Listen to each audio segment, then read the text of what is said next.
Et cet invité, c'est Jean Guichenu. Bonjour. Bonjour. Bienvenue sur le plateau de la matinale, président de Famille Rurale Vendée, avec une actu un petit peu chargée. On en a parlé ces derniers mois. Les bénévoles se font rares. Famille Rurale avait un petit peu envie de bouger les choses. Et là-dessus est arrivé un programme qui s'appelle L'heure civique, c'est ça ? Exactement. Alors même si Famille Rurale a déjà pas mal de bénévoles, puisque sur nos centaines d'associations, on a déjà plus de 3000 bénévoles. Mais il en manque toujours. Ce qui est énorme, ça peut faire rêver beaucoup d'associations. Tout à fait. 3200 bénévoles sur le département, c'est vrai que c'est énorme, mais il y a des petites associations, il y a des grosses associations, il y a toujours des besoins. Et c'est vrai qu'on était à la recherche depuis quelques mois d'un outil pour permettre aux personnes qui habitent sur une commune où il y a une association famille rurale, de donner un petit coup de main. Souvent, c'est des nouveaux arrivants, quand ils arrivent sur la commune, ils n'osent pas.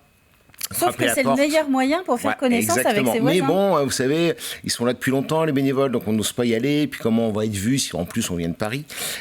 Donc voilà, on s'est dit, il faut trouver un outil.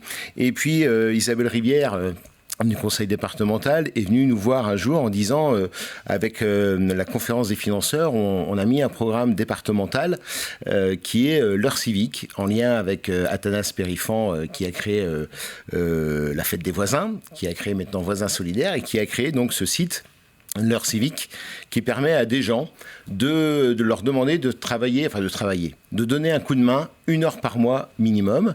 Alors c'est plus destiné aux personnes âgées, du fait que c'est financé par la conférence des financeurs qui est gérée par le conseil départemental. Mais l'idée, c'est aussi de donner un coup de main dans tous les domaines dont la personne a des capacités. Alors ça peut être du simple jeune garçon, petit garçon. Là, Isabelle souvent donne cet exemple d'un petit garçon qui, dans sa commune, a dit est-ce que d'aller chercher le pain tous les samedis matins, ça fait partie de l'heure civique pour ma petite mamie qui habite juste à côté ? Bah oui, tout à fait. Comme ça peut être d'aider sur la comptabilité, mais aussi d'aider sur des manifestations ponctuelles, etc., etc. Donc là, on n'est plus sur de l'engagement ponctuel.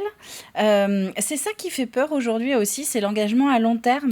Je pense que c'est ce qui fait peur, puisqu'à chaque fois qu'on cherche, on le sait bien, quelles que soient les associations, dès qu'on cherche des responsables, présidents, trésoriers et autres, on se dit oh là là, c'est un engagement qui peut être long, peut y avoir des conséquences derrière. Donc non, moi je veux pas prendre cette responsabilité. N'empêche qu'il y en a besoin, mais il y a aussi besoin de ces petites mains qui ne sont pas des petites mains, parce que moi je dis souvent que s'il n'y a pas ces bénévoles, évidemment, il n'y aura pas toutes les actions que proposent les associations famille rurale de Vendée.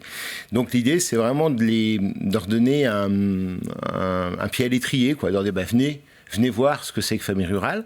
Donc c'est pour ça qu'on a signé cette charte avec le conseil départemental et puis Athanas de Voisins Solidaires, pour avoir notre propre site Internet, famille rurale 85, je suis famille rurale. C'est à retrouver sur Internet. Famille rurale 85.leurcivique.fr. Il est juste fait, alors je ne le connais encore pas, pour permettre aux personnes qui ont dans leur commune une association famille rurale de dire voilà, moi je suis prêt à donner 1 heure, voilà ce que je sais faire. Et puis en contrepartie, l'association va aussi lister un peu ses besoins, dire voilà, j'ai besoin, est-ce qu'il y a quelqu'un, alors on a eu par exemple l'exemple d'une personne qui a dit mais en communication j'y connais rien du tout, s'il y a quelqu'un qui pourrait m'aider à faire une belle affiche, voilà, hop, et puis à côté une personne qui dit c'est mon dada de travailler sur des sites internet pour créer des affiches, je suis prêt à vous aider. Et après le bénévole et l'association se mettent en contact et voient comment ils peuvent travailler ensemble.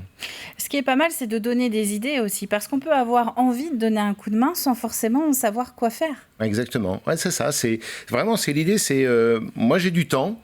Voilà. Alors, on peut dire j'ai du temps et puis écoutez, dites-moi ce qu'il y a à faire, je verrai si c'est possible de le faire. Mais on va un peu plus loin en disant j'ai du temps, j'ai des capacités dans tel ou tel domaine. Je suis retraité, je travaillais dans le domaine des ressources humaines. Si vous avez des salariés, je peux peut-être vous aider. Enfin voilà, c'est vraiment ouvert à tous, du plus jeune au plus âgé. J'ai 1 heure par mois minimum à donner. Ça peut être plus, ça peut être 1 heure par jour, s'ils le veulent, il n'y a pas de problème. Mais l'idée, c'est voilà ce que je peux donner comme aide.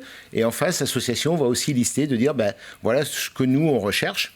Alors ça peut être sur la commune en tant que telle, mais ça peut être aussi sur les communes environnantes où on peut se dire, tiens, je peux aller faire 5-6 km pour aider l'association qui est juste à côté. On est quand même sur de l'aide de très grande proximité. Oui. Le partenariat, il est très récent, il date d'à peine quelques jours. Voilà. Est-ce que quand même, vous en avez forcément parlé autour de vous, vous avez senti que ça prenait justement cette manière d'aborder les choses et cette manière de proposer du bénévolat? Alors, quand on en parle, les gens trouvent que c'est une bonne idée. Athanas, quand on a signé la charte l'autre jour avec Isabelle Rivière, là, à la Fédération Famille Rurale de Vendée, nous disait que souvent, les gens qui rentraient dans ce système, entre guillemets, c'était souvent des nouveaux habitants. Il n'y a personne qui arrivait sur une commune et qui osait pas trop frapper à la porte d'une association, connaissaient pas trop le monde associatif non plus, il y en a qui connaissent pas du tout, et qui se disent, tiens, là j'ai un site internet qui me permet de me rendre utile. Je pense que la Covid a permis ce genre de choses, on l'a bien vu nous dans nos associations familles rurales, où les associations ont essayé de mobiliser autour d'eux pour faire des masques, pour faire des surblouses. Et on a vu des gens venir qui n'étaient pas spécialement des adhérents de l'association. Donc on sent qu'il y a des gens qui sont prêts à donner un coup de main, mais ils ne savent pas comment faire et ils n'osent pas frapper à une porte en disant « je ne veux pas trop déranger, je ne veux pas trop... ils ne me connaissent pas, ils vont peut-être avoir un préjugé ». Là, on passe par le site, on dit ce qu'on peut faire, l'association dit ce qu'elle a besoin, et puis après, c'est une relation qui se fait comme ça. Ce qui structurise et ce qui structure plutôt et sécurise, voilà, je faisais 2 mots en un, les personnes qui veulent s'engager. Je crois qu'on n'a pas forcément trop de modèles sur lesquels s'appuyer parce que c'est quelque chose qui ne s'est pas encore vu ailleurs. Exactement. On aime bien glisser ça, c'est une nouveauté vendéenne. Alors, on l'a appris par Athanas le jour quand on a signé. On est la première fédération de France d'associations à avoir signé cette charte avec les voisins solidaires. Donc c'est vrai qu'on n'a pas trop de recul, on vient juste de lancer le site, donc il faut donner un peu de temps. On se dit que c'était bien de le lancer avant l'été pour que les gens puissent comme ça se projeter pour la rentrée en disant tiens, à la rentrée, qu'est-ce que je vais faire? Et puis par rapport aux nouveaux arrivants qui arrivent souvent l'été. Donc c'est vrai qu'on a été surpris, enfin moi j'étais agréablement surpris de savoir qu'on était les premiers en France. On pensait être les premiers en Vendée, mais c'est mieux, on est encore les premiers en France.